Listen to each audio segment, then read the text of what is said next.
Haleluya, jemaat Tuhan, terima kasih. Kesempatan yang luar biasa kita berada di dalam hadirat Tuhan untuk menikmati kebaikan Tuhan. Saya mau menyampaikan satu firman Tuhan renungan pagi hari ini memberitakan kematian Tuhan. 1 Korintus 11 ayat 26. Begini firman Tuhan, sebab setiap kali kamu makan roti ini dan minum cawan ini, kamu memberitakan kematian Tuhan sampai Ia datang. Saudara, kematian Yesus Kristus di atas kayu salib adalah untuk menebus dosa kita dan dosa dunia ini. Inilah berita yang harus disampaikan oleh setiap orang yang percaya, di mana saja sampai ke seluruh bumi. Satu, kematian Yesus Kristus menggambarkan kejamnya dosa. Dosa adalah pelanggaran terhadap hukum Allah yang suci. Dan dosa adalah sikap mementingkan diri sendiri yang berlawanan dengan Allah. Dosa adalah corona yang mematikan, yang membawa maut. Artinya ya bukan corona saja yang membawa maut, lagi duduk aja mati, saudara. Oleh karena itu, saudara-saudara menjadi saksi Kristus dimanapun kita berada.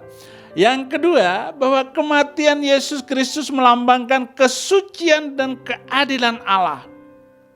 Jadi harus tahu itu. Kesucian, Allah itu suci. Sampai mati, tidak pernah berbuat dosa Tuhan Yesus. Bahkan di mulutnya tidak tipu-tipu. Kematian Yesus Kristus menyatakan bahwa Allah tidak menganggap remeh dosa. Dan kematian Yesus Kristus menggambarkan dosa harus dihukum.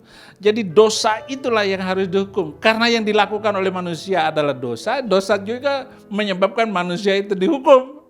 Dan yang ketiga, kematian Yesus Kristus menggambarkan Yesus Kristus yang menderita ganti dosa kita. Dengan kematian Yesus Kristus kita menjadi orang yang bersih. Kita ditebus dari dosa dan kesalahan. Kematian Yesus Kristus menggambarkan kasih Allah tanpa batas. Tidak pernah ada batasnya. Petrus bertanya kepada Tuhan Yesus, berapa kalikah aku, 7 kalikah aku mengampuni orang yang bersalah kepada saya? Yesus menjawab, bukan, aku berkata kepadamu 70 kali 7 kali. Itu berapa kesalahan orang yang harus kita ampuni. Jadi bukan menanyakan harga diri saya diinjak-injak oleh dia.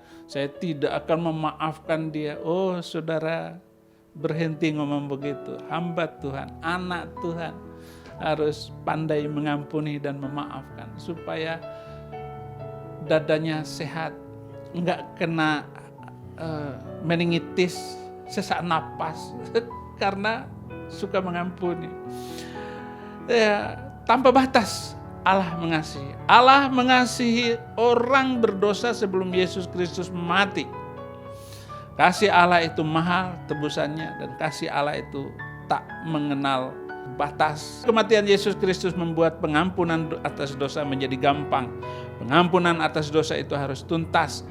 Mazmur 103 ayat 3, Dia yang mengampuni segala kesalahanmu, yang menyembuhkan segala penyakitmu. Pengampunan atas dosa itu gratis. Roma 3 ayat 24, dan oleh kasih karunia Allah telah dibenarkannya dengan cuma-cuma karena penebusan dalam Kristus Yesus. Pengampunan atas dosa adalah untuk selama-lamanya.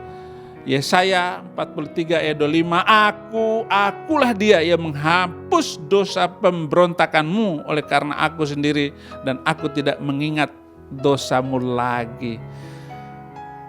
Jika Bapak Ibu saudara-saudari membutuhkan dukungan doa dan konseling untuk pergumulan yang sedang dihadapi, silakan WhatsApp ke nomor yang tertera di bawah ini. Tim doa dan konseling GKR Diaspora City Center dengan senang hati akan menghubungi Anda.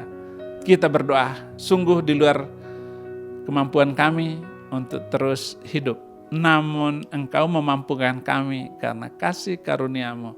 Terima kasih untuk firman-Mu dan biarlah kami tetap ada di bawah hadirat Tuhan dan terus melayani Engkau sampai selama-lamanya. Dalam nama Yesus, haleluya, amin.